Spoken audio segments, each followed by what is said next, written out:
Regular dental visits are really important for a number of reasons. One, everybody has buildup. No matter how well you brush your teeth, myself included, you're going to get buildup on the teeth of what is commonly known as tartar, okay, which is plaque that becomes calcified. And depending on the makeup of your saliva, your drinking water, for some people it builds up really quickly, but everybody gets buildup. If it's left on the teeth for a long time, it can start to cause problems with the gums, and it can lead to more advanced gum disease known as periodontal disease.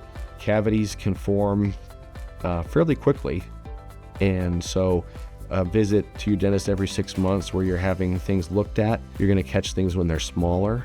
And if we can address things when they're small, you lose less tooth structure, which equals your tooth being able to be viable and stay in your mouth for a lot longer.